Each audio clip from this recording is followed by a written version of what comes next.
Virginia Today at 5, working for you.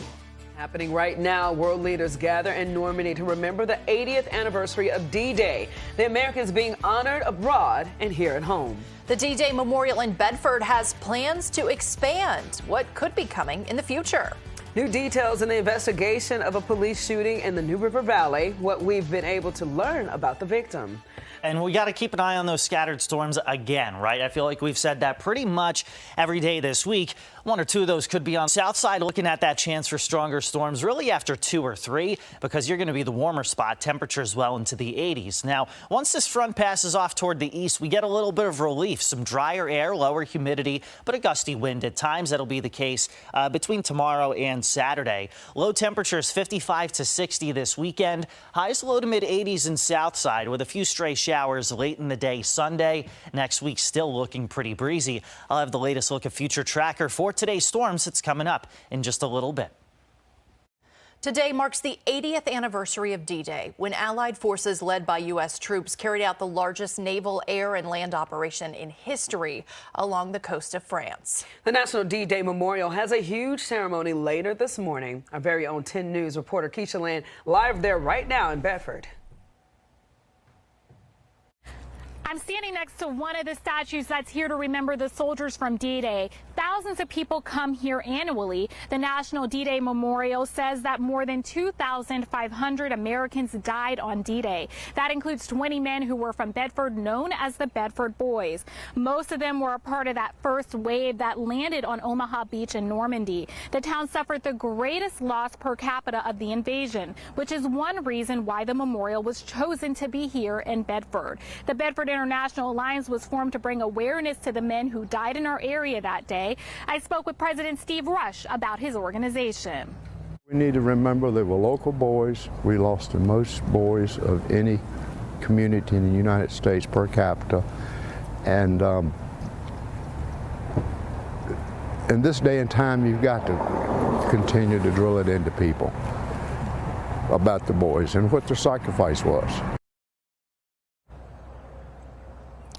The group also goes to France to visit the cemetery there, and it teams up with a sister organization in France. Members of the Bedford International Alliance are planning on going to Normandy next June, and members of the French organization will be in Bedford in October. The Bedford International Alliance was founded in 1999. It has more than 100 members, and anyone can join, but there are annual fees. They plan on attending today's ceremony, and they will participate by laying a wreath. At the National D-Day Memorial, Keisha Lynn, 10 News, working for you. Now, the National D-Day Memorial says this year could be the last significant opportunity to thank many World War II veterans publicly as they're aging. They're expecting thousands in Bedford today to remember what happened. Here's what to expect if you're going. The memorial opens at 7 a.m. along with the parking shuttles and some events. If you're going, expect lots of traffic, and they have a clear bag policy this year. At 10:45, the memorial gates close for the ceremony to start at 11. So give yourself plenty of time to get there. There are 5 flyovers planned for today of World War II era aircrafts, along with recognition of D-Day and World War II veterans during an honor parade and roll call. Representatives from each of the allied nations and military personnel will also be part of the event. And if you can't come today, there are events all weekend too. The D-Day Memorial isn't done growing either. They have plans for a place that will include a library and a conference room and exhibit areas for the artifacts that keep getting donated. They're also planning to build an amphitheater with space for 1,500 people to be used for military commissions, concerts, and community events. But for all of that to happen, they're still fundraising. A 96-year-old Navy Reserve veteran is preserving a legacy of service and sacrifice. Lee Anthony started collecting war memorabilia in the 70s, storing it around his house, office, and even his church. And now, more than 50 years later, look at this. He has thousands of artifacts from wars across history in a barn museum in Catawba. He says it's crucial to collect stories from veterans and tell them long after they're gone. To pay homage to those who have sacrificed for this nation. And the other then is a lesson, a lecture for those who are forthcoming, the new generations. His collection features a large number of World War II objects, including a section paying homage to the Bedford Boys. Here's an interesting fact for you. The weather actually played a big role in D-Day. Chris is here to talk about what happened and the tough decisions they had to make around D-Day, Chris. It was very, very tough. They had forecast briefings in the days leading up to D-Day. It almost didn't even happen, right? So there was a storm system labeled as Storm System number 1 there that was passing through the English Channel. Now, once it intensified north of Scotland, it actually allowed the sky to clear out within the channel and gave the Allied troops a very narrow window of opportunity before a second system came in out of the mid-Atlantic. Now, it wasn't without challenges, right? So we had to pull back that mission 2 days. It was supposed to happen on the 4th. This storm system right here, it also prevented the Germans from providing recon on the Allied troops. Once they were about to do their recon, it was too late. Operation Overlord was already underway, but again, not without challenges. They had a fog bank that was near the coast of Normandy and also some choppy water. In fact, some stories from the troops said the water was so choppy they were getting seasick as they were getting ready to storm the beaches of Normandy. Now, if it didn't happen on June the 6th, the next window of opportunity for General Eisenhower would have been June the 17th through the 21st. During that time, there was another storm that provided hurricane-force wind gusts along the coast of Normandy. So without that forecast on the 4th and 5th, the operation of D-Day may never have happened, and history may have been written very differently. Jenna, back to you.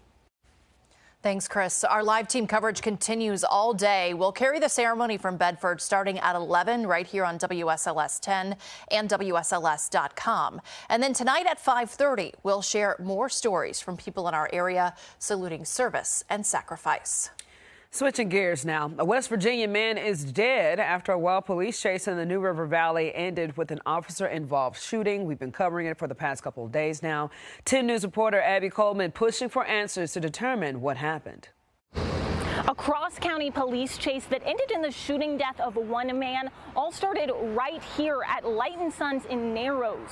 They're a U-Haul dealer, and if you look right here, this dolly is very similar to the one that was allegedly stolen yesterday. Now, there are still a lot of questions, but I've been working all day to get you answers. We now know the man in this video is Jason Lee McDuffie from Beckley, West Virginia. We chose to cut the video off before shots were fired, but police confirmed today that McDuffie was killed as a result. As a reminder, this is the route McDuffie took before police were able to bring him to a stop. You can see him go through 30 miles in the NRV before the shooting on Peppers Ferry Road in Christiansburg.